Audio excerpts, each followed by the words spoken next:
नमस्कार. संवाद प्रतिवाद या आमच्या विशेष कार्यक्रमामध्ये आपल्या सगळ्यांचं मनापासून स्वागत. सर्वप्रथम आपल्या सगळ्यांना दिवाळीच्या खूप खूप शुभेच्छा. कोणताही सण असू दे किंवा उत्सव असू दे, आपण एकमेकांना शुभेच्छा देतो आणि आपलं मनोवांछित पूर्ण व्हावं अशी आपण एक प्रकारे समोरच्याला सदिच्छा देत असतो. आपल्या कोल्हापुरातली एक कन्या अशी आहे की जिचं मनोवांछित आहे जगातील सर्वात उंच असलेल्या एव्हरेस्ट शिखरावरती पाय ठेवण्याचं. तुम्हाला लक्षात आलं असेल मी कोणाबद्दल बोलतोय. मी बोलतोय कोल्हापूरची कन्या कस्तुरी सावेकरबद्दल. कस्तुरीनं गेल्या वर्षी एव्हरेस्टवर चढण्यासाठी प्रयत्न केला आणि अगदी थोडक्या कारणांनी तो हुकला. पण मी असं म्हणेन तो हुकला नाही आहे, तर तिला पुन्हा एकदा एव्हरेस्टनं साथ घातलेली आहे आणि ती पुन्हा एकदा एव्हरेस्ट सर करणार आहे. त्यापूर्वी एव्हरेस्टवर पुन्हा एकदा जाण्यापूर्वी तिनं गेल्या काही महिन्यापूर्वीच, गेल्या काही दिवसांपूर्वीच आणखीन एक शिखर सर केलेलं आहे. एखाद्या मुलीला अशा पद्धतीच्या गिर्यारोहणाची आवड निर्माण होणं, जगातलं सर्वोच्च उंचीवरचं एव्हरेस्ट शिखर सर करण्यासाठी जे काही कष्ट मेहनत घ्यावी लागती, ती मेहनत घेण्याची तयारी असणं आणि त्यानंतर त्या जिद्दीतून मार्गक्रमण करणं हे इतकं सोपं नाही आहे. आपण साधे पन्हाळ्याला नाही ज्योतिबाला ट्रेक करून आलो तरी त्याच्या थ्रिलमध्ये आनंदात असतो, पण जेव्हा एव्हरेस्ट सर करायचा असतो तेव्हा मला असं वाटतं की मनातली इच्छासुद्धा एव्हरेस्ट इतकीच बुलंद असली पाहिजे. मी स्वागत करतो आमच्या स्टुडिओमध्ये कस्तुरी सावेकरचं. नमस्कार. कस्तुरी, तुला भेटण्याची मला खरोखर इच्छा होती. तुझ्या बातम्या आम्ही देत होतो, तुझे वडील आम्हाला सांगत होते, बाकीची पण कोल्हापुरातली या क्षेत्रातली अनेक मंडळी आमच्या संपर्कात होती. आणि मग पाऊस पडतोय, त्यानंतर हवामान बिघडलंय, त्यामुळे तुझी पुढची चढाई जराशी अवघड बनली आहे, बिकट बनली, अशा मी बातम्या देत होतो. मी त्यावेळी विचार करायचो की तुझ्या मनात त्यावेळी काय विचार सुरू असेल. सो मला सुरुवात करायची आहे की बाकी जनरली मुलींना मात्र मुलींना अनेक वेगळ्या पद्धतीच्या करिअरमध्ये रस असतो, पण तुला या गिर्यारोहणासारख्या थोड्याशा जीव घेण्या अशा प्रकाराबद्दल इंटरेस्ट का आणि कसा निर्माण झाला? तर हा इंटरेस्ट कसा निर्माण झाला, तर त्याची सुरुवात कधी झाली की 3ऱ्या वर्षाची असताना पहिल्यांदा मला पप्पा असं म्हटले की बाळ आपण ट्रेकिंगला जायचं का. त्यावेळी मला ट्रेकिंग म्हणजे काही माहिती नव्हतं, दगडधोंड्यातनं चालणं कसं असतं काही कल्पना नव्हती. मी त्यांना विचारलं की बाबा ट्रेकिंग म्हणजे काय असतं. तर मग त्यांनी मला एका ओळीतच उत्तर दिलं की बाळ, शिवाजी महाराज ज्या वाटेवरून चालत गेले त्या वाटेवरून आपल्याला चालत जायचंय. त्याच्या पाठीमागचं रिझन त्यांनी असं उत्तर देण्यापाठीमागचं असं होतं की मला शिवाजी महाराजांबद्दल खूप श्रद्धा होती, खूप आस्था होती. मग मी त्यांना म्हटलं की ठीक आहे पप्पा, आपण जाऊया ट्रेकिंगला. आणि त्यावेळेपासून या सह्याद्रीच्या अंगाखांद्यावर खेळण्याची आवड लागली. आणि सह्याद्रीत खूप फिरल्यामुळं भीती काय असती ह्या गोष्टी, म्हणजे भीती कधी मनात आलीच नाही आणि ती काय असती ह्याच्याशी कधी ओळख झालीच नाही. ट्रेकिंगची एक अत्यंत साधी सोपी पण जगातली भारी डेफिनेशन तू आता सांगितलीस. जे ट्रेकिंग म्हणजे काय, तर शिवाजी महाराज ज्या वाटेवरनं गेले त्या वाटेवरनं मार्गक्रमण करायचं, चालायचं. वा. पण मला सांग की तुला आपण एक प्रोफेशनल अशा पद्धतीचं गिर्यारोहक व्हावं हे कधीपासून वाटायला लागलं? कारण म्हणजे आपण अनेक जण हाऊस म्हणून आपण ट्रेकिंग करत असतो किंवा महिन्यातनं एखाद्या ट्रिप आपण करत असतो, त्यावेळेस आपण ट्रेकिंगचा आनंद घेत असतो. पण ट्रेकिंगमध्येच मला करिअर करायचंय ही भावना कधीपासून निर्माण झाली? ही भावना निर्माण झाली कधीपासून, जेव्हा मी 11 वर्षाची असताना अमरडके सरांबरोबर अलंग मदन कुलंग करायला गेले होते. त्यावेळी मी पहिल्यांदा रॅपलिंग क्लाइम्बिंग काय असते हे शिकलं. आणि शिकल्यानंतर असं झालं की मला वाटलं, त्यावेळी मी लहान होती त्यामुळे मी पप्पांना सहज बोलून गेले. त्यावेळी म्हटलं मला जगातलं सगळ्यात उंच शिखर एव्हरेस्ट करायचं आहे. मग त्यावेळी पप्पांनी असं खूप लाईटली घेतलं की ठीक आहे बाबा, आपली मुलगी आता एवढ्या लहान वयात मुलं कितीही मोठी स्वप्न बघू शकतात, त्याला कुठलीच लिमिट नसतं. मग ते झाल्यानंतर मी 9वीमध्ये NCC घेतलं आणि NCC घेतल्यानंतर ॲडव्हेंचर कोर्ससाठी माझं सिलेक्शन झालं. ते सिलेक्शन पण असं झालं की पहिल्यांदाच ज्युनियर कॅडेट पाठवत होते या कोर्ससाठी. मग मॅम म्हटल्या आमच्या NCC मधल्या की सिनियर्स रडतात, सिनियर्सना होम सिकनेस होतो, मग त्यांना घरच्यांची आठवण येते, मग तुम्ही हिला कसं पाठवता एवढ्या लहान वयात. पप्पा म्हटले मी हिला पाठवतो, हिची जी काही जबाबदारी असेल ती सगळी माझी. पप्पांनी त्यांच्या स्वतःच्या हस्ताक्षरात पप्पांच्या लिहून घेतलं त्यांनी की तुमच्या मुलगीला जर काय झालं तर ही सगळी जबाबदारी तुमची असणार आहे. मग त्या कोर्समध्ये मला 3 गोल्ड मेडल मिळाले. एक बेस्ट ऑलराऊंडर स्टुडंट, दुसरं ऑब्स्ट्रॅकल रेस आणि तिसरं होतं ते स्पोर्ट्स वॉल क्लाइम्बिंगमध्ये. आणि त्या वेळेपासून म्हणजे या एव्हरेस्टची इच्छा खूप बुलंद झाली आणि असं ठरलं की ह्या क्षेत्रात ॲज अ करिअर म्हणून बरेच लोक बघत नाहीत, पण या क्षेत्रामधून शिकण्यासारखं खूप आहे आणि आपल्याला हे ॲज अ करिअर म्हणून या क्षेत्राकडे आपल्याला लक्ष द्यायचं आहे आणि हे बाकीच्या लोकांपर्यंत पोहोचवायचं आहे. ही गोष्ट मी त्यावेळी मनात आणली होती. 8वी-9वीतल्या अनेक मुलांना जगातलं उंच शिखर कुठलं हा प्रश्न विचारला तर उत्तरे माहीत असणार नाही, पण हिला त्याच वेळेला आपण एव्हरेस्टवरती जायचंय असं वाटत होतं. म्हणजे मुलाचे पाय पाण्यात दिसतात जे म्हणतात ना, ते ह्याच्या बाबतीत खरं आहे. पण मला सांग की पहिला आता तू सांगितलंस की मी 3 वर्षाचा ट्रेक केला, त्यानंतर तू आता अमर अडकेंच्या सोबत केला ट्रेक सांगितलास, पण तुझ्या दृष्टीनं आत्तापर्यंत आयुष्यात जवळपास तू 137 ते 140 ट्रेक केले आहेस, त्यातला सगळ्यात तुझ्यातला अविस्मरणीय ट्रेक कुठला? अविस्मरणीय ट्रेक जो होता तो मी आता तुम्हाला बोलले, तो अलंग मदन कुलंगचा ट्रेक होता. आणि एव्हरेस्ट पेक्षा सुद्धा? एव्हरेस्ट म्हणण्यापेक्षा ट्रेक म्हणायला गेलं तर ट्रेकची डेफिनेशन काय आहे की कमी लोकांनी कमी दिवसांचा केलेला असतो तो ट्रेक. आणि हे जे केलं मी ते एक्सपिडिशन काय की जिथं तुमचा खूप लोकांचा ग्रुप असतो आणि खूप दिवसांसाठी जाता. म्हणजे एव्हरेस्ट एक्सपिडिशन होतं ते 70 दिवसांचं आणि अलंग मदन कुलंगचा ट्रेक होता तो 4 दिवसांचा. अच्छा, म्हणजे ट्रेक आणि एक्सपिडिशन मध्ये हा फरक आहे. अच्छा, ह्या दोन गोष्टी वेगवेगळ्या आहेत. ओके. पण मग तू ट्रेक मधनं एक्सपिडिशन कडे कधी वळलीस? ट्रेककडनं एक्सपिडिशनमध्ये मी 9वीतच जेव्हा त्या कोर्सला गेले होते त्यावेळी मी 12,000 फुटांचं संदकफू पीक केलं. आणि ते पीक संदकफू पीक हे दार्जिलिंगमध्ये आणि ऍक्च्युली येतं ते नेपाळ आणि चायनाचे बॉर्डर, अशा बॉर्डरवरती ह्याची इंडिया आणि चायनाची बॉर्डर अशा ह्याच्यावरती ते पीक येतं ऍक्च्युली. मग आम्ही तिथं उभारून फोटोज पण काढले, कारण तिथं बाउंड्रीचं एक हे लावलेलं होतं मार्क, एक पाय इकडे एक पाय इकडे असं करून आम्ही फोटोज पण काढले त्या बाउंड्रीज वरती. तर त्या कोर्स पासून एक या एक्सपिडिशन कडे वळण्याचा पाथ सुरू झाला.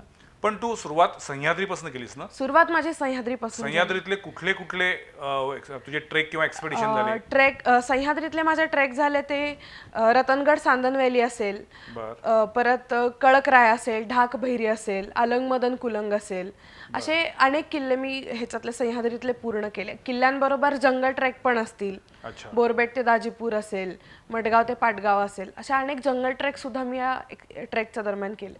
पण तुला व्यक्तिशः सह्याद्री भावला की हिमालय? सह्याद्री भावला की हिमालय हा खूप अवघड प्रश्न आहे, कारण सह्याद्री जो आहे तो बघायला गेलं तर खूप टफ आहे त्याच्या मानाने. आणि म्हणजे आपण इथं हिमालयात जात असताना तुम्हाला बऱ्याच सिक्युरिटीज असतात, बऱ्याच सगळ्या गोष्टी असतात, पण सह्याद्रीत तेवढ्या नसतात. त्यामुळे सह्याद्रीच्या जागी सह्याद्री भावला. आणि हिमालय जर बघायला गेलं तर हिमालय एक ॲडिक्शन आहे. तुम्ही एकदा हिमालयात जाऊन आलात, अगदी परफेक्ट एकाच वाक्यामध्ये तू खूप काही सांगून जातेस.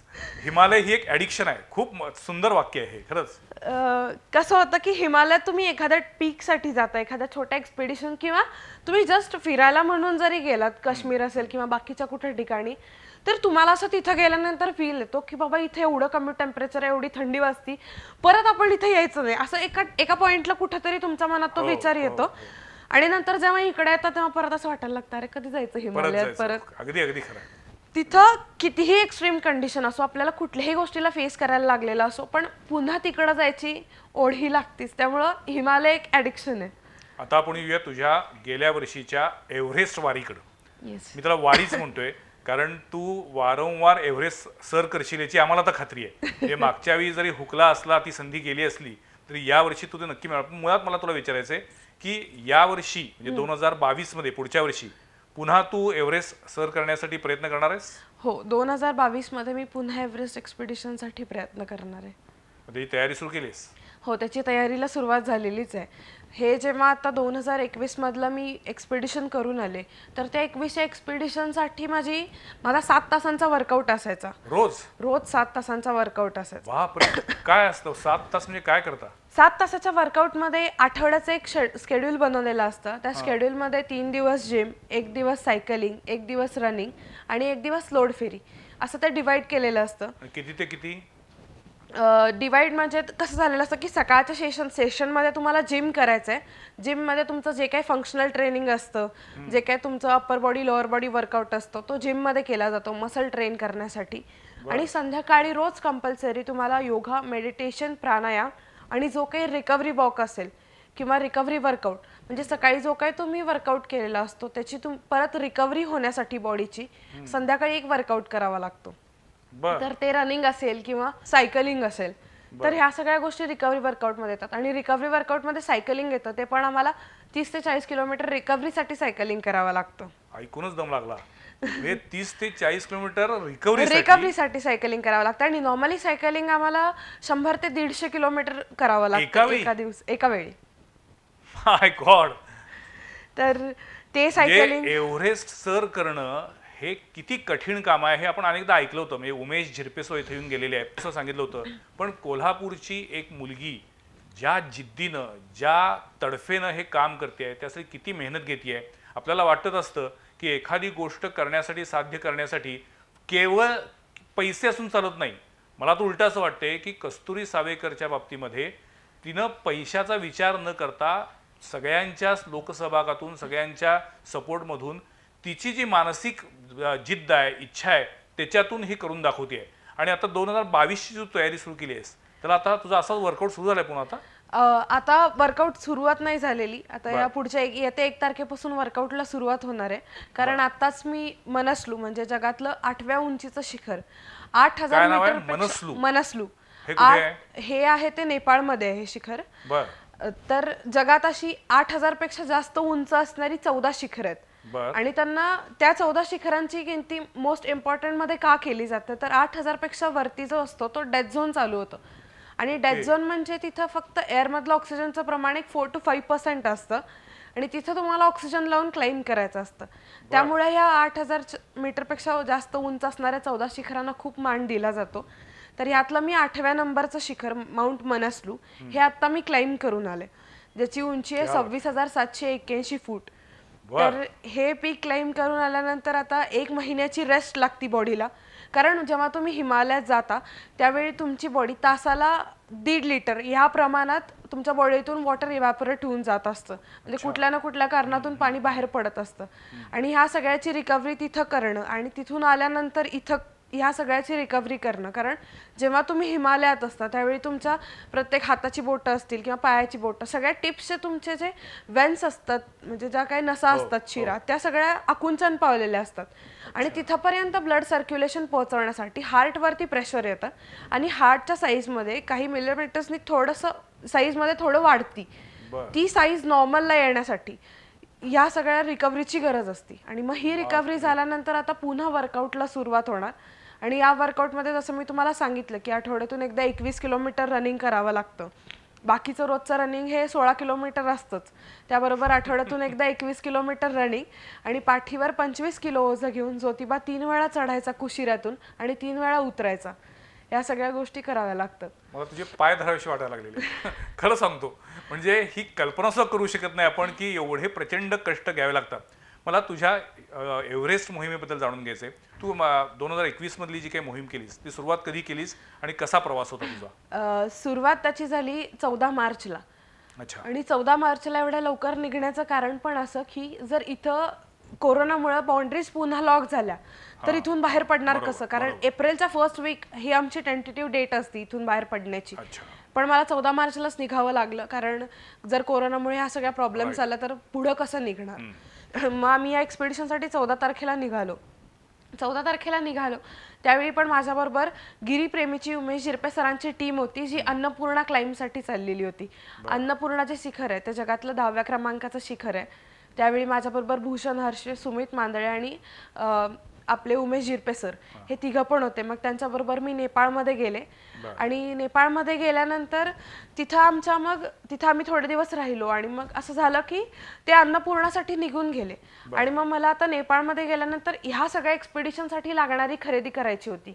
जसं की तुमचे मिटन्स असतील, परत सनग्लासेस असतील, जुल्बोचे गॉगल्स असतील. कारण तिथं UV रेज एवढे प्रेशरने येत असतात की तुम्हाला तिथं स्नो ब्लाइंडनेस होण्याचे पण चान्सेस असतात. कारण तेवढ्या रिफ्लेक्शन आपल्या डोळ्यांना सहन होत नाही.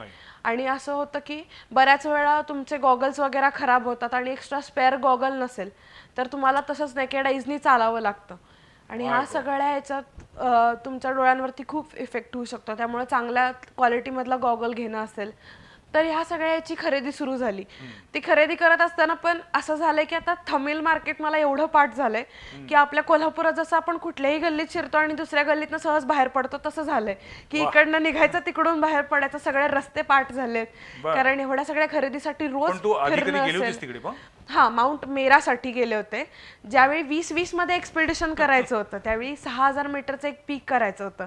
ह्याच्यासाठी करायचं होतं की मी एव्हरेस्टसाठी पात्र आहे की नाही ही टेस्ट करण्यासाठी हे पीक करायचं होतं. माउंट मेरा हिमालयाची पहिल्यांदा ओळख करून घ्यायची असती ओळख करून घ्यायची असते. आणि मग एकदा त्याच्याशी आपली मैत्री झाली की मग जरा बरं पडतं. अच्छा, इझी जातं. मग ते माउंट मेरा करण्यासाठी मी काठमांडू मध्ये गेले होते कधी 2019 2019ला. 19 ला? अच्छा, ते 14 एप्रिलला माझं समिट झालं होतं माउंट मेरा. बर. ते समिट करून मग असं ठरलं होतं की हा आता कस्तुरीला एव्हरेस्टसाठी पाठवायचं. आणि 2020 मधली मोहीम जी थांबली हो. ती कोरोनामुळे थांबली, बरोबर. बाउंड्रीज वगैरे लॉक झाल्या. मग ती मोहीम 21 मध्ये आली. आणि ही सगळी खरेदी करत असताना पुण्यातून जितेंद्र गवारे सर जे आहेत जे मला ह्या वर्कआउट आणि डाएटसाठी गाईड करतात. म्हणजे आपला डाएट कसा असला पाहिजे, तिथल्या ह्याच्याप्रमाणे आपला वर्कआउट कसा असला पाहिजे, तर ह्या सगळ्यासाठी मला जे गाईड करतात, ज्यांनी वर्ल्डमधलं 3rd हायेस्ट आणि इंडियामधलं 1st हायेस्ट पीक कांचनजुंगा समिट केलंय. तर त्याच्यानंतर ते पण अन्नपूर्णासाठी येणार होते. पण त्यांचं असं झालं होतं की अन्नपूर्णासाठी यायला ते एअरपोर्टवर निघाले आणि त्यांचा कोरोना रिपोर्ट पॉझिटिव्ह आला. अरे बापरे. आणि मग 14 दिवस त्यांना त्या कोरोनाच्या ह्याच्यात काढावे लागले. पण 14 दिवसानंतर ते अन्नपूर्णा करण्यासाठी आले. त्यांनी अन्नपूर्णा पीक समिट केलं आणि पहिल्या वेदर विंडोमध्ये माउंट एव्हरेस्ट सुद्धा त्यांनी क्लाइम केला. माय गॉड, ही सगळी वेडी माणसं असतात. म्हणजे मला असं वाटतं की यांच्यामध्ये ते एक फक्त शिखर दिसत असतं, त्या शिखरावर जायचंच. ही जी काही मानसिक ताकद असती ती अफाट असती. कारण मी कोरोना झाल्यानंतर लोकांना बघितलं की त्यांना 5 किलोमीटर रनिंग करणं पण खूप डिफिकल्ट जात होतं. तिथं या माणसांनी एवढ्या जास्त अल्टिट्यूड वरती एवढ्या सगळ्या क्लाइम्स केले. मग ते मला या गोष्टीसाठी सगळ्यासाठी गाईड करत होते. पुण्यात होते ते, मी त्यांना इथून व्हिडिओ कॉल करायचे काठमांडूमधून. मग ते मला सांगायचे की हे घे ते घेऊ नको. मग त्यात आणि असं व्हायचं की ह्या दुकानात जा त्या दुकानात जाऊ नको. मग कॉस्टिंग दोन्हीचे कम्पेअर करायचे. त्यासाठी दिवसभर फिरायला लागायचं. आणि माझ्याबरोबर कोण नव्हतं कारण अन्नपूर्णाची टीम गेली होती आणि मला एकटीलाच हे सगळं करायचं होतं. मग ती परचेस करून मी ऍक्च्युअल आमच्या एव्हरेस्ट एक्सपिडिशनसाठी निघाले. एव्हरेस्ट एक्सपिडिशनसाठी निघाल्यानंतर पहिला आम्हाला प्री एव्हरेस्ट एक्सपिडिशन करावं लागतं. तारीख आठवते तुला तिची? कुठलं? एव्हरेस्टची 28 तारखेला मी तिथून निघाले होते. बर. मार्च 28ला मी तिथून निघाले काठमांडूमधून. आणि काठमांडूमधून निघाल्यानंतर आम्ही पहिला प्री एव्हरेस्ट एक्सपिडिशन केलं. हे प्री एव्हरेस्ट एक्सपिडिशन काय असतं की तुमच्या बॉडीनी त्या वेदरला ॲक्लमटाईज करून घेणं, म्हणजे तुमची बॉडी त्या वेदरशी मिळतं करून घेणं, हे करणं. आणि तुमचं आणि तुमच्या शेर्पाचं ट्युनिंग जुळावं याच्यासाठी हे प्री एव्हरेस्ट एक्सपिडिशन होतं. मग आयलँड पीक जे होतं 6000 मीटरचं ते आम्ही आयलँड पीक समिट केलं. आणि आयलँड पीक समिट करताना पण असं झालं होतं की 2019 नंतर आमची पहिलीच बॅच होती जी आयलँड समिट करायला जाणार होती. आणि आयलँडवरती बराच स्नो मेल्ट झाल्यामुळं खूप रॉकी पॅच होते आणि ते क्लाइम करत जाणं, म्हणजे आमच्या पुढे 2 शेर्पा होते, ते रूट ओपन करत होते आणि आम्ही पाठीमागून क्लाइम करत होतो. रात्री 1:45 वाजता आम्ही समिट पुशला सुरुवात केली होती. सकाळी 11:15 वाजता आमचं समिट झालं. कारण ते जोपर्यंत रूट ओपन करत नाही तोपर्यंत आम्ही खाली बसून असायचो. आणि तेवढ्या वेदर आणि तेवढ्या उन्हामध्ये तेवढ्या विंड पण चालू असायची. ऊन जरी खूप असलं तरी कंटिन्युअस चिल्ड विंड चालू असती. आणि त्या थंड हवेमुळे खूप बॉडीमधली एनर्जी निघून जात असती. अरे बापरे. मग ते पीक समिट झाल्यानंतर आम्ही ऍक्च्युअल एव्हरेस्ट बेस कॅम्पला पोहोचलो. एव्हरेस्ट बेस कॅम्पला पोहोचल्यानंतर तिथं पहिला काय करतो आम्ही, खुंबूमध्ये आमची थोडी प्रॅक्टिस होती. जुमारिंग, लॅडर क्रॉसिंग असेल, ह्या सगळ्या गोष्टीचे. लॅडर क्रॉसिंग म्हणजे काय तर की क्रॅवासवरती शिडी टाकली जाते आणि त्याच्यावर 2 दगड असतात, मध्ये मोठी घळ असते. मध्ये मोठी घळ असते, म्हणजे बर्फाची घळ असते, दगड पण नसतात तिथं. तर त्या ह्याच्यावरून ती शिडी टाकून आम्हाला ते क्रॉस करून जायचं असतं. मग त्याचं प्रॅक्टिस झालं. आणि ते प्रॅक्टिस झाल्यानंतर आमची पूजा होती. पूजा कशासाठी असती की तुम्ही त्या माउंटेन प्रती एक आदर व्यक्त करण्यासाठी आणि त्या माउंटनला रिक्वेस्ट करण्यासाठी की बाबा आम्ही तुझ्यावरती क्लाइम करण्यासाठी येतोय, तिथपर्यंत सुखरूप घेऊन जायची जबाबदारी तुझी आणि घेऊन यायची जबाबदारी तुझी. निसर्गाबद्दल कृतज्ञता व्यक्त करण्याचा तो क्षण असतो. खरंच तो क्षण असतो. कारण तुम्ही जेव्हा माउंटन्स मध्ये जाता त्यावेळी तुम्हाला 2 गोष्टी प्रकर्षाने जाणवतात की तुम्ही या जगात एकटे आलाय, तुम्हाला इथं एकटं राहायचंय, एकट्यानेच तुम्हाला इथं सर्व्हाइव्ह करायचं आणि जाताना पण एकट्यानेच जायचंय. आणि तुम्ही या जगात खूप क्षुद्र आहात, या निसर्गासमोर तुम्ही काहीही नाहीये. अगदी खरंय. त्यामुळे तिथं गेल्यानंतर माणसाचे पाय आपल्या पण जमिनीवर येतात. आपल्याला इथं कुठंतरी जाऊन आलो आपण, इथलं महाराष्ट्रातलं कळसुबाई केलं की आपल्याला असं वाटतं की आपण खूप मोठं काहीतरी केलं. तिथं गेल्यानंतर कळतं आपण काही नाहीये. भले तुम्ही एव्हरेस्ट समिट करून आलात तरी तुमचे पाय जमिनीवर असतात आणि तुम्ही तेवढेच कृतज्ञ असता की त्या माउंटन्स बद्दल. अगदी अगदी खरंय. पण मग तू प्रत्यक्ष तुझा बेस कॅम्प वरती गेल्यानंतर तुझी पुढची चढाई बेस कॅम्प किती दिवस राहिला होता तुम्ही? बेस कॅम्प वरती आम्ही 5 दिवस राहिलो, कारण बेस कॅम्प जो आहे तो 16,000 फुटांवरती आहे. आणि तो बेस कॅम्प वरती राहून आम्ही आधी अक्लमटाईज झालो. थोडं पुमोरी हाय कॅम्प असेल. पुमोरी म्हणजे एव्हरेस्ट ज्याला मुलगी समजलं जातं, समोरच 7,000 मीटरचं पीक आहे पुमोरी नावाचं. तर ते पुमोरी हाय कॅम्प पर्यंत जाणं. 9,000 मीटर एव्हरेस्ट 8,848. 8,848. ओके. मग बेस कॅम्प पासून प्रत्यक्ष 5 दिवसानंतर 5 दिवसानंतर आम्ही चढाईला सुरुवात केली. ती पण चढाईला सुरुवात कशी झाली की पहिला रोटेशन करावं लागतं कॅम्प 1 पर्यंत जाणं. कारण माउंटन मधला रूल आहे, गो हाय स्लीप लो.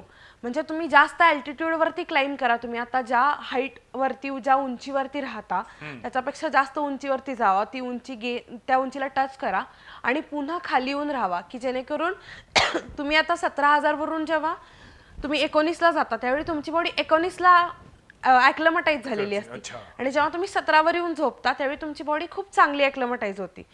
मग कॅम्प 1ला जाऊन आम्ही रोटेशन करून आलो. मग पुढचं रोटेशन जे होतं ते कॅम्प 2 पर्यंत करायचं होतं. आता हे रोटेशन किती कॅम्प असतात असे? 4 कॅम्प लागतात. बेस कॅम्प सोडून 4 कॅम्प लागतात. बेस कॅम्प सोडून 4 कॅम्प लागतात आणि 5वं असतं ते समिट असतं, शिखर असतं. पण तू कुठल्या कॅम्प पर्यंत गेलीस 2021 मध्ये? 2021 मध्ये मी कॅम्प 3 पर्यंत गेले होते. म्हणजे चौथा कॅम्प आणि मग समिट असं बाकी राहिलो. चौथा कॅम्प म्हणजे त्या दिवशीची चौथ्या कॅम्पवरची 3ऱ्या कॅम्पवरून निघाल्यानंतर ती एक रात्रीचा प्रश्न होता. दुसऱ्या दिवशी सकाळी मी समिट वरती असणार होते. काय झालं होतं त्या दिवशी नेमकं? त्या दिवशी झालं असं होतं की आम्ही कॅम्प 2 वरून 3 साठी निघालो. एक 2 ते 3 तासाचा आम्ही एक पॅच कव्हर केला जो फ्लॅट, थोडा बऱ्यापैकी फ्लॅट याच्यावरून होता. आणि ऍक्च्युअल आम्ही लोत्से फेसला क्लाइंब करायला लागलो. आता लोत्से फेस जो आहे तो 60 डिग्रीचा क्लाइंब आहे पूर्ण. तर त्याच्यावरती आम्ही टेक्निकल क्लाइंब करत होतो जुमार लावून. आणि ते क्लाइंब करत असताना अचानक विंड चालू झाली, खूप स्पीडनं विंड चालू झाली आणि छोटे छोटे गस्ट उठायला लागले. तर गस्ट म्हणजे काय तर छोटी हिमवादळं असतात. तर ती उठायला लागली आणि कॅम्प 3ला पोहोचायला मला 2:45 वाजले. आम्ही कॅम्प 3 वरती पोहोचलो. पोहोचल्यानंतर सुदैवाने आम्हाला एक चांगला टेंट मिळाला आणि टेंट मध्ये तर आम्ही राहिलो. आणि रात्रभर एवढी विंड स्पीड होतं, एवढा वाऱ्याचा वेग होता. कारण समिट वरती जर तुम्ही बघितलात तर समिट वरती 29,029 फुटांवरती 200 किलोमीटर पर आवर म्हणजे तासाला 200 किलोमीटर या स्पीडने विंड फ्लो होत असतं, की तिथं उभारणं काय बसणं पण पॉसिबल नाही, तिथं सर्व्हाइव्हच होऊ शकत नाही. आणि त्याच्यानंतर खाली कॅम्प 3 वरती एवढी विंड चालू झाली, 70-80 किलोमीटर्स पर आवर अशा स्पीडने विंड चालू झाली.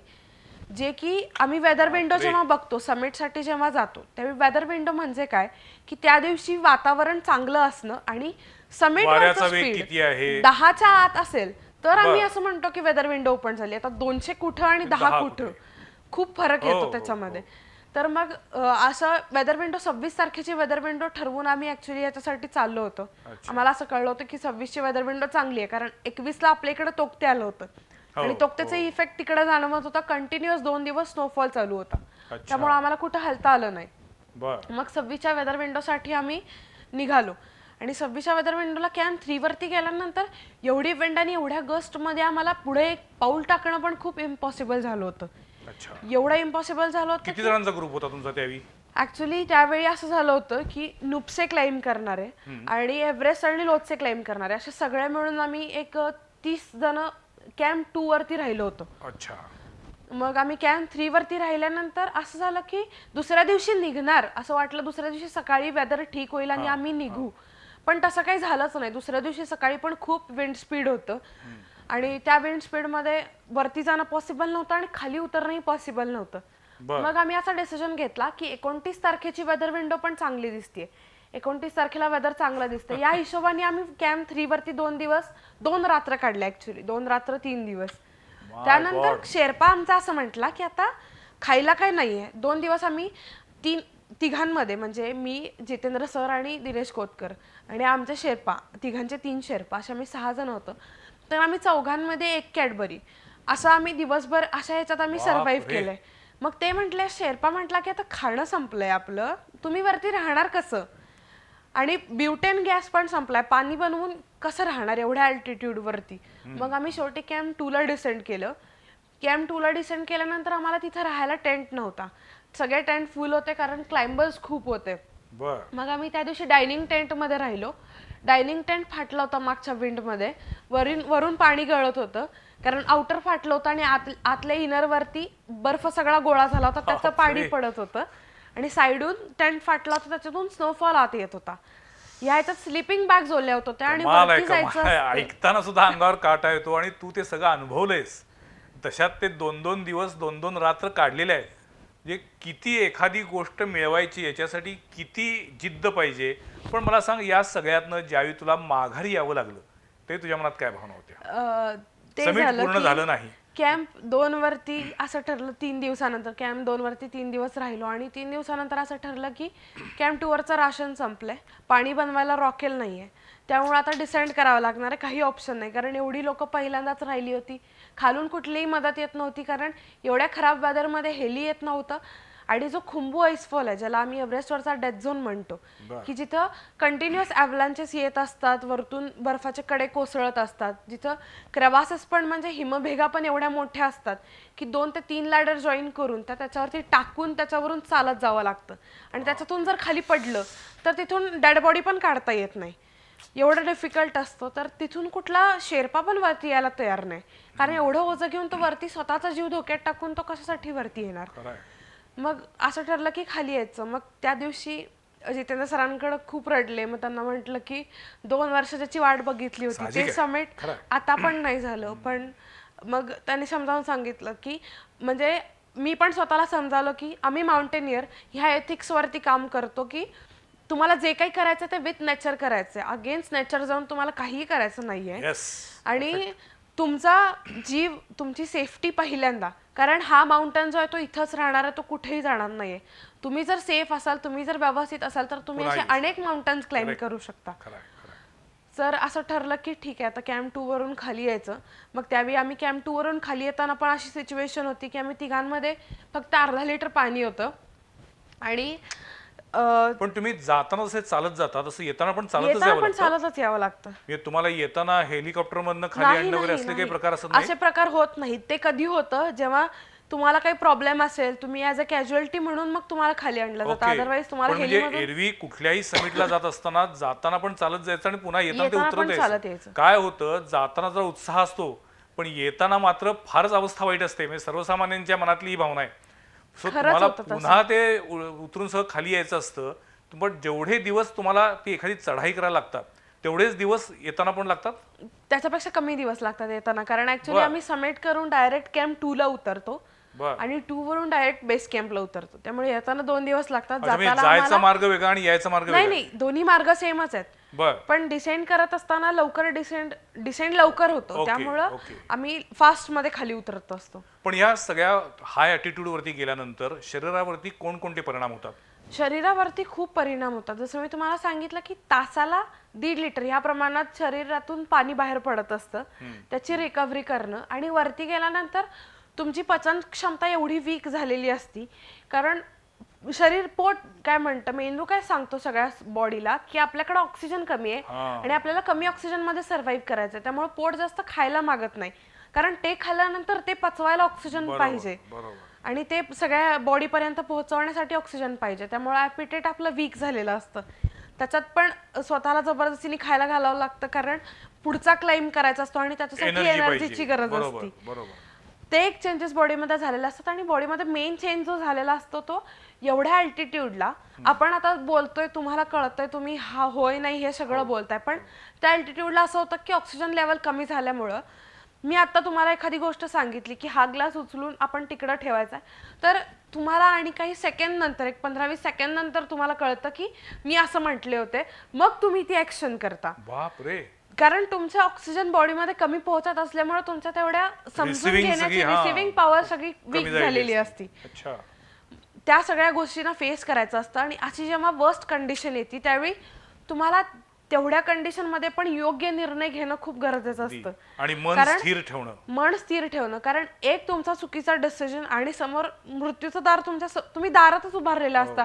एक तुमचा चुकीचा डिसिजन आणि मृत्यू समोर उभा आहे. पण मग अशावेळी तुम्ही तुमचा आहार काय असतो? तिथं आमचा आहार असा असतो की कॅम्प 2 ला, एव्हरेस्टच्या कॅम्प 2 ला पूर्ण किचन सेट झालेलं असतं, त्यामुळे तिथे तुम्हाला डाळ भात खायला मिळतं. पण वरती जेव्हा जाता त्यावेळी तुम्हाला नूडल्स, सूप असेल किंवा प्रोटीन बार्स असतील, तुमच्या बरोबर असणारे चॉकलेट्स असतील, ह्या सगळ्या गोष्टींवरतीच करावं लागतं. कारण वरती ब्युटेन गॅस असतो आणि ब्युटेन गॅस वरती पाणी बनवायलाच 2 तास लागतात. बर्फाचं पाणी बनवायचं, ते पाणी नंतर गरम होणार आणि त्याच्यानंतर फूड बनवणं.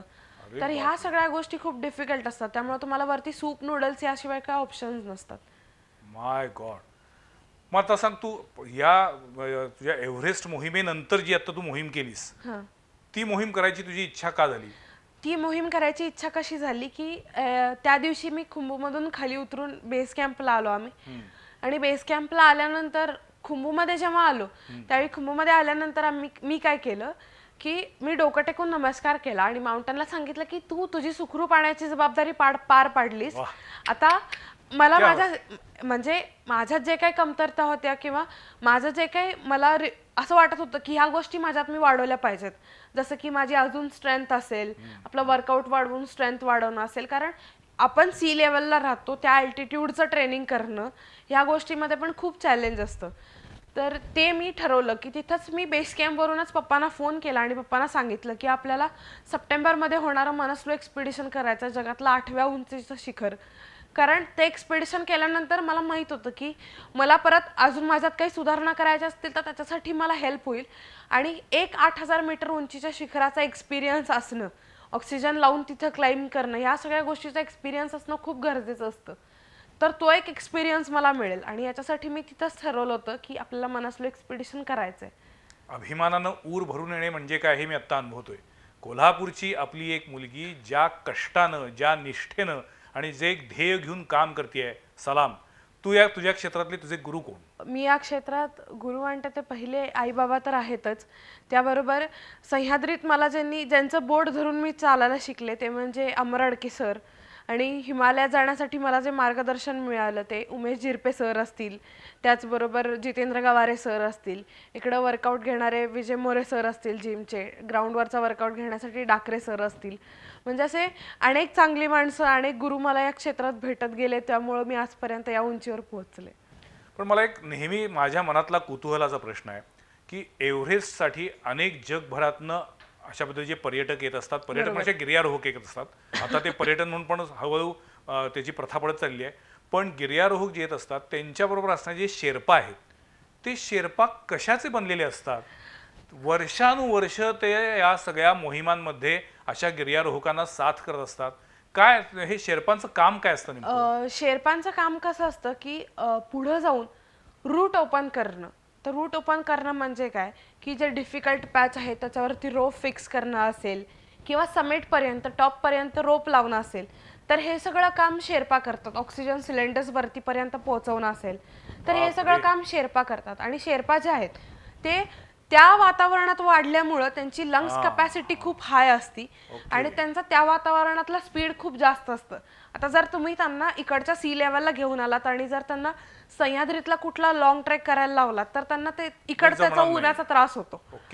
तर त्या वातावरणात ते वाढल्यामुळं त्यांना तिथल्या वातावरणाची सवय असते, त्यामुळे त्यांची स्ट्रेंथ खूप चांगली असते. आणि त्याच्यासाठी तुझ्याबरोबर किती शेर्पा होते? माझ्याबरोबर एक शेर्पा होता. म्हणजे प्रत्येक गिर्यारोहकाबरोबर एक शेर्पा? तसं काही नसतं, त्याच्यावरती डिपेंड असतं. एकेकांबरोबर 4 शेर्पा पण असतात, एखाद्या बरोबर 2, 1 अशा शेर्पांमध्ये. म्हणजे तुम्ही असं तुम्हाला पाहिजे तुमच्या इकॉनॉमी, म्हणजे तुमच्याकडे किती पैसा आहे, तुम्ही किती खर्च करू शकता याच्यावरती डिपेंड आहे. पण मग आता तू तुझ्या एक्सपिडिशनच्या वेळी एव्हरेस्टच्या दुसऱ्या किंवा तिसऱ्या कॅम्प पर्यंत जात असताना तुझ्या बरोबर साहित्य काय काय होतं? माझ्याबरोबर साहित्य जे होतं ते वरती समिटला घालण्यासाठीचं थर्मल, परत डाऊन सूट जो असतो त्याचं एक वजन 2-2.5 किलो आरामात होतं. त्याबरोबर पाठीवरती साहित्य जे असतं ते 5 ते 6 लिटर तुमचं पाणी, तुमचं कपडे, त्याच्याबरोबरती खायचं जे काही साहित्य असेल ते साहित्य, तुमचे हेड टॉर्च असेल, त्याच्यासाठी लागणाऱ्या बॅटरीज असतील. कारण वरती गेल्यानंतर खूप स्पीडनं बॅटरीज लो होतात त्या टेम्परेचरला, कारण -40 डिग्री टेम्परेचर मध्ये त्या डिव्हाइसची काय अवस्था होत खरंय. असणार आहे. माणूस गोठत असेल तर बॅटरीचं काय? दिवसाचं जिथं +40 टेम्परेचर जातं तिथंच दिवसाचं -40 टेम्परेचर 40 to 60 टेम्परेचर जातं. +40 जातं.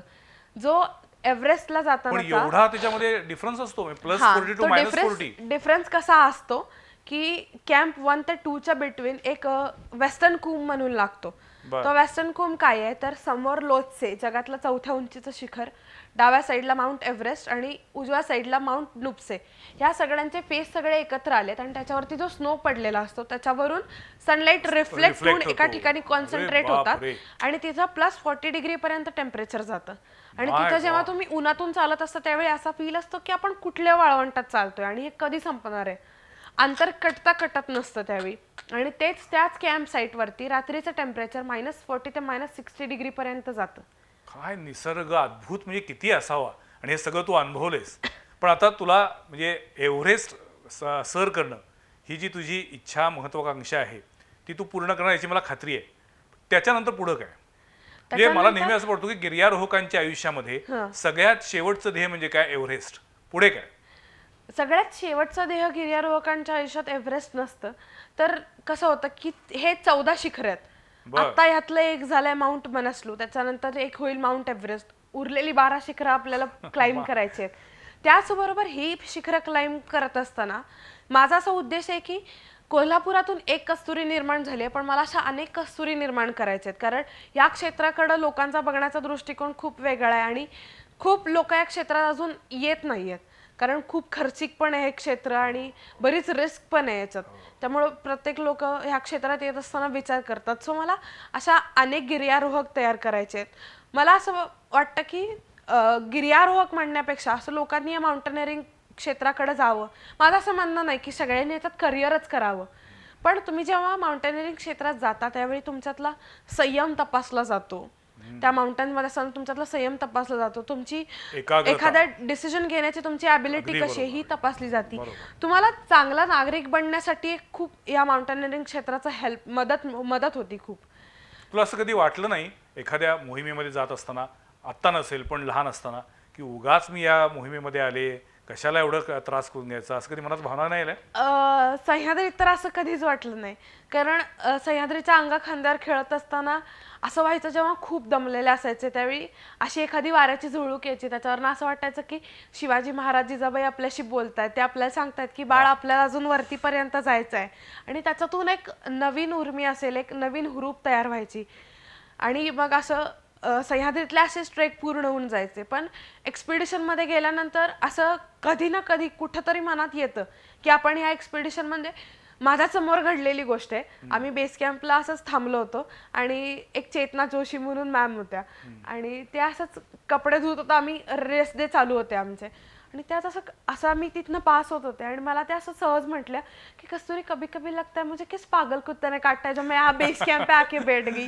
म्हणजे असं त्यांना नुसतं बेस कॅम्पवर बसायचं काम होतं. ते पण खूप मोठं असतं बेस कॅम्पवर बसणं. तेवढ्या थंडीमध्ये न काय करता बेस कॅम्पवरती राहणं.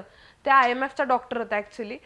तर अशी पण कुठेतरी म्हणत असं वाटतं. म्हणजे एक नकारात्मक भावना येईल की कशाला झक मारलेली, कशासाठी आलो, निवांत छान कोल्हापुरात राहूया, तांबडा पांढरा खाऊया, हे असं कधीतरी वाटत असेल ना? हा, पण इकडं आल्यानंतर असं होतं की आता कुठलं पीकवर जायचं, आता कुठल्या एक्सपिडिशनला जायचं. ही कस्तुरी सावेकर की सतत पुढचं पीक, पुढचं एक काही ना काहीतरी समिट दिसतंय. पण मला खूप आज तुझा हा मी इंटरव्ह्यू म्हणणार नाही, मुलाखत म्हणणार नाही, तुझ्याशी गप्पा मारताना मला लक्षात आलं की तुझ्याकडे जी सकारात्मकता आहे ना, ती सकारात्मकता सगळ्यात उत्तम आहे. आणि त्यामुळे तू एव्हरेस्ट एकदा नाही 10 वेळा चढू शकशील. आणि एव्हरेस्टच्या बरोबरीनं जी तुझ्या मनातली जी 12 शिखरं आहेत का 14 शिखरं आहेत ती सगळी तू पूर्ण करणार. पण तू आता मगाशी बोलत होतीस त्यानुसार या क्षेत्राकडं लोकांनी जास्तीत जास्त यावं याच्यासाठी तू काही प्रयत्न करणार आहेस का, किंवा तू काय सांगशील? याच्यासाठी मला प्रयत्न करायचे. आता आमचा करवीर हायकर जो ग्रुप आहे त्याच्यातर्फे आम्ही आता जसं की स्पोर्ट्स क्लाइम्बिंग आता ऑलिम्पिकमध्ये तो गेम घेण्यात आलाय. तर स्पोर्ट्स वॉल आपल्या इथं बनवणं असेल किंवा लोकांना सुरुवात कशी करायची की लहान मुलांना किंवा कॉलेज वयातली जी मुलं असतात त्यांना पहिला सह्याद्रीतल्या ट्रेक्समध्ये घेऊन जाणं, त्यानंतर मग हिमालयातल्या एक्सपिडिशन्सला घेऊन जाणं, तर ह्या सगळ्या सह्याद्रीपासून याची सुरुवात करायची. मग कुठेतरी जेव्हा सह्याद्रीचा एक्सपिरियन्स येतो त्यावेळी हिमालयात जाण्यासाठी जो आत्मविश्वास गरजेचा असतो, तो आत्मविश्वास या सह्याद्रीतूनच निर्माण होतो. त्यामुळे छोट्या छोट्या ट्रेकपासून ह्या सगळ्या गोष्टींची आता सुरुवात करायची असा सगळा विचार चालू आहे. कस्तुरीचं हे मनोवांछित पूर्ण व्हावं. ती नक्की एव्हरेस्ट शिखर सर करेलच, पण तिच्यामधली जी सकारात्मकता आहे, आपल्या बरोबरीनं इतरांना सुद्धा त्यामध्ये सामावून घेण्याची इच्छा आहे. आणि सगळ्यात महत्त्वाचं म्हणजे तिनं जे सांगितलं की जेव्हा तुम्ही गिर्यारोहणाच्या क्षेत्रात येता तेव्हा माणसाला स्वतःची नव्यानं ओळख होते. आपण या संपूर्ण निसर्गापुढं किती क्षुद्र आहोत याची जाणीव होते. आणि तुम्ही एव्हरेस्टवरती जाऊन आला तरी सुद्धा तुमचे पाय जमिनीवर राहतात, हे तिचं वाक्य मला अत्यंत आवडलं. आज या दिवाळीच्या निमित्तानं मी कस्तुरीला यासाठी बोलवलं होतं की एक सकारात्मक ऊर्जा काय असते, चैतन्य काय असतं आणि जो दृढनिश्चय असतो तो नेमका कसा असतो हे आपल्या सगळ्यांना कळावं. आपण सहजपणे बोलून जातो की या अशा पद्धतीच्या मोहिमांसाठी काय गरज आहे किंवा कशासाठी नडले, पण तिथे गेल्यानंतर किंवा तिथे जात असताना ज्या काही मनात भावना तयार होतात, मला वाटतं त्या खऱ्या मानवतेच्या भावना आहेत आणि त्या भावना अधिकाधिक वाढल्या पाहिजेत. आणि त्यासाठी मला वाटतं गिर्यारोहणाचं क्षेत्र अधिक डेव्हलप झालं पाहिजे. आज आमच्या स्टुडिओमध्ये कस्तुरी आली, अत्यंत मनमोकळेपणानं, प्रांजळपणानं, खरेपणानं बोलली. याबद्दल मी त्याला खूप खूप तिचे आभार मानतो. तिला एव्हरेस्ट एवढ्या शुभेच्छा देतो आणि मला खात्री आहे संपूर्ण कोल्हापूरकर, सगळे कोल्हापूरकर तिच्या पाठीशी आहेत. त्यामुळे पुढच्या तिच्या मोहिमेमध्ये ती यशस्वी होईलच आणि त्या पुढच्या प्रत्येक मोहिमेमध्ये यश तुझ्या सोबत असेल. आणि मला कोल्हापूरकरांना एक गोष्ट सांगायची आणि तुम्हाला पण एक गोष्ट सांगायची की हा जो एव्हरेस्टचा 42 लाख रुपयांचा खर्च होता तो कोल्हापूरकरांच्या या सगळ्यांच्या मदतीमुळं आणि त्यांच्या सपोर्टमुळंच झाला. कारण फक्त 42 लाख रुपये गोळा करणं हा त्यातून उद्देश नव्हता. प्रत्येक शाळेत जाऊन त्यांच्यापर्यंत हे गिर्यारोहण काय आहे हे पोहोचवणं. कारण फक्त पैशांनी ही मोहीम होत नाही, अजिबात होत नाही. सगळ्यांचे आशीर्वाद. मी मगाशी म्हणलं असं सगळ्यात महत्त्वाचं आहे की पैसा आहे म्हणून मी एव्हरेस्टला जातो असं होत नाही. त्यासाठी कस्तुरीसारखी जिद्द असावी लागते. सो मला याची खात्री आहे की तुझ्या प्रत्येक मोहिमेला कोल्हापूरकरांचा असाच पाठिंबा असेल, असंच पाठबळ असेल. तुला कोणत्याही गोष्टीमध्ये कुठलीही कमतरता येणार नाही याची आम्ही सगळी खबरदारी घेऊ, काळजी घेऊ. सो तुला खूप खूप शुभेच्छा आहेत. आणि या निमित्तानं तू आज आमच्याशी बोलतीयस, तो आता तू एकदा समिट पूर्ण करून आल्यानंतर पुन्हा आपण इथं येऊन बोलायचं आहे आणि तुझे ते अनुभव पण मला ऐकायचे आहेत. येस, चालेल. पुन्हा एकदा मी कस्तुरीचे खूप खूप आभार मानतो, तिला शुभेच्छा देतो. आपल्या सगळ्यांना पुन्हा एकदा दिवाळीच्या शुभेच्छा देतो. पुढच्या सोमवारी पाहायला विसरू नका आणखीन एका विषयावरील चर्चा संवाद प्रतिवादमध्ये. नमस्कार.